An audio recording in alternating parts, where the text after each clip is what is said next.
یہ کہتی ہیں کہ ان کا بیٹا باہر کام کرتا ہے تو کمپنی نے جو روم دیا ہے اس میں بیٹا ہوتا ہے اور ایک غیر مسلم لڑکا ہوتا ہے، یہ دونوں ایک دوسرے کے کام بانٹ لیتے ہیں، جیسے روم شیئرنگ پر ہوتا ہے۔ تو کبھی وہ کھانا بناتا ہے، کبھی بیٹا کھانا بناتا ہے، تو کبھی وہ گوشت بناتا ہے غیر مسلم، تو کیا وہ بیٹا کھا سکتا ہے کہ نہیں؟ دیکھیں مسئلہ یہ ہے کہ ایک ہوتا ہے کہ گوشت بیٹا آپ کا حلال ذریعے سے لایا، یعنی حلال جگہ سے لایا اور حلال ہے، پکا رہا غیر مسلم ہے،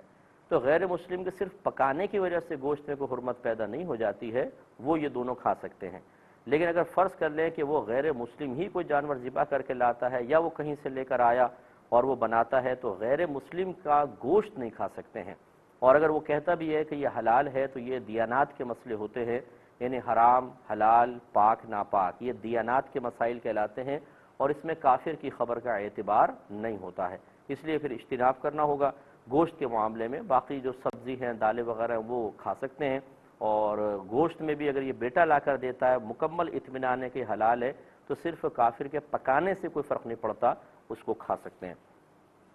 ایک انہوں نے کہا کہ کسی نے، یہ نوجوان کہتا ہے کہ میں نے بی اے تک تعلیم حاصل کی ہوئی ہے اور گھر والے اب مجھے کہتے ہیں کہ آپ آگے مزید تعلیم حاصل کریں، لیکن میں علم دین سیکھنا چاہتا ہوں، تو کیا ایسا ہو سکتا ہے کہ والدین دنیاوی تعلیم کا، چاہے کہہ رہا ہوں میں والدین سے پوچھے بغیر کوئی مدرسہ جوائن کر لیتا ہوں اور وہاں عالم دین بننے کے لیے ایڈمیشن لے لوں، کیا حکم شرع ہوگا؟ دیکھیں مسئلہ یہ ہے کہ پہلی بات تو کہ عالم دین وہ زیادہ کامیاب ہے اور وہ زیادہ اچھے طریقے سے کام کر سکتا ہے، اس کا اثر زیادہ دور تک پہنچ سکتا ہے جو دینی اور دنیاوی دونوں تعلیمات سے مزین ہو۔ اس لیے آپ کے لیے بہت بہتر ہے کہ آپ اپنی جو دنیاوی سٹڈی ہے وہ جاری رکھیں اور والدین کو ناراض نہ کریں۔ دوسری بات یہ ہے کہ آپ علم دین کی طرف اگر مکمل طور پہ آنا چاہتے ہیں تو یہ میرے سب کو سمجھا رہا ہوں میں ہر ایک چیز کے بارے میں، جس بھی آپ فیلڈ میں جانا چاہتے ہیں، چاہے وہ کتنی ہی اٹریکٹیو کیوں نہ ہو آپ کے لیے، چاہے اس کے آپ کتنے ہی فضائل اور کمالات کیوں نہ سن چکے ہوں، لیکن سب سے پہلے جہاں سے آپ نے تعلیم حاصل کرنی ہے، جس ماحول میں تعلیم حاصل کرنی ہے، جن سے تعلیم حاصل کرنی ہے اور جن کے ساتھ تعلیم حاصل کرنی ہے، ان سب کا اچھی طرح مشاہدہ کریں، کیونکہ بعض اوقات ہم بہت جوش کے ساتھ کسی چیز کو حاصل کرنے کے لیے کچھ لوگوں کے پاس پہنچتے ہیں یا کسی ماحول میں پہنچتے ہیں اور پھر وہاں پر ایڈجسٹ نہیں کر پاتے، نتیجہ یہ نکلے گا کہ نہ آپ دین سیکھ سکیں گے، نہ دنیا سیکھ سکیں گے، دنیا چھوڑنے کی وجہ سے والدین آپ سے ناراض، دین آپ سیکھ نہیں سکے کیونکہ آپ کی طبیعت اس ماحول کے موافق نہ تھی، نتیجہ نکلے گا کہ آپ درمیان میں لٹک جائیں گے، والدین الگ تانہ زنی کریں گے اور آپ کی ہمت بھی جواب دی جائے گی۔ ہمارے اکثر اداروں کا جو ایک ہے وہ مخصوص ماحول ہے، جو اداروں میں پڑھتے ہیں دینی اداروں کے اندر، وہ طالب علم اس مخصوص ماحول کے عادی ہوتے ہیں، لیکن جو ہمارے سٹی کے بچے ہوتے ہیں، جو شہر کے بچے ہیں، جو زیادہ تر پڑھا لکھا طبقہ جس کو کہتے ہیں، بعض اوقات وہ ان کے ساتھ جب تعلیم حاصل کرتے ہیں تو اس ماحول میں ایڈجسٹ نہیں ہو پاتے۔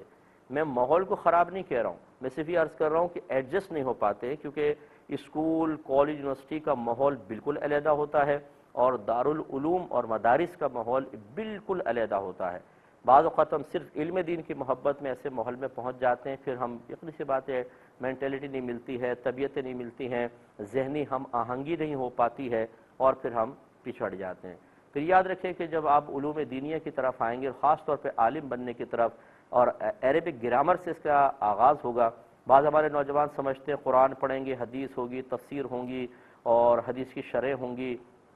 اور بہت ہی اٹریکٹیو چیزیں ہوں گی، یہ یقیناً ہوتی ہیں، لیکن اگلے درجوں میں شروع میں جو ہے وہ گرامر ہوتی ہے، صرف ہے، نحو ہے، بہت ہی خوش قسم کا مضمون ہوتا ہے، اور اگر پڑھانے والا اتنا تجربہ کار نہ ہو کہ وہ طالب علم کی نفسیات کو سمجھتے ہوئے، پھر یہ پڑھے لکھے کی الگ نفسیات ہوتی ہے اور ایک جاہل بچے کی الگ ہوتی ہے، گاؤں میں رہنے والے کی الگ نفسیات ہے اور شہر میں رہنے والے کی علیحدہ ہے، دونوں کو ایک طریقے سے ڈیل نہیں کیا جا سکتا۔ بعض اوقات جو پڑھانے والا استاد ہوتا ہے، جو بڑے استاد ہیں وہ تو ماشاءاللہ سب سمجھتے ہیں، لیکن میں جونیئر استادوں کی بات کر رہا ہوں، بعض اوقات وہ مطلب سامنے والے کو سمجھے بغیر خشک طریقے سے پڑھاتے ہیں، اس کا نتیجہ نکلتا ہے کہ بہت سارے بچے شہر سے گئے ہیں، اداروں کو جوائن کیا ہے، لیکن 2 مہینے، 3 مہینے، 4 مہینے، سال، اس سے زیادہ نہیں ٹک پاتے، بھاگ جاتے ہیں۔ تو اس لیے میں آپ کو گزارش کر رہا ہوں کہ جذباتی پن سے کام لینے کے بجائے آپ دنیاوی تعلیم ایک تو جاری رکھیں، اگر پاسبل ہو میرا نمبر وغیرہ آپ کنٹرول روم سے لے لیں، مجھ سے کانٹیکٹ کریں، میں آپ کو تھوڑا سا اس کی ترتیب بتاتا ہوں، اور سب اگر سمجھنا چاہیں تو میں بتا دیتا ہوں، کہ ایک پہلے آپ چھوٹا سا آن لائن کورس کر لیں. اگر آپ باقاعدہ کہیں پر جوائن نہیں کر سکتے ہیں، آپ کی مجبوری، چھوٹا آن لائن کورس کریں، اپنے آپ کو دیکھیں کہ اس آن لائن کورس کو آپ کی طبیعت قبول کر رہی ہے کہ نہیں کر رہی. آپ کا ذہن قبول کر رہا ہے، اس کو آپ یاد کر پا رہے ہیں، خشکی محسوس تو نہیں ہو رہی. جب آپ اس کے عادی ہو جائیں ایک اور کریں، دوسرا تیسرا کریں، اب طبیعت آپ کی دینی ماحول کے اندر تھوڑی تھوڑی ایڈجسٹ ہوگی، یعنی دین سیکھنے کے سلسلے میں. اس کے بعد پھر آپ کو کوئی ادارہ جوائن کرنا ہے کہ نہیں کرنا، مزید مشاورت ہوگی، اس کے بعد آپ آگے اسٹیپ اٹھائیں. ایک یہ کہتے ہیں کہ یہ بچی نے کہا کہ میری بات کہیں پکی ہو چکی ہے، یعنی شادی کی، لیکن میں نے سنا ہے کہ میری نندیں بہت چالاک ہیں، تو میں اب گھبرا رہی ہوں کہ میری شادی ہوگی تو میرا ہوگا کیا، اور میرے ذہن نے کام کرنا چھوڑ دیا ہے، کیا حکم شرع ہوگا.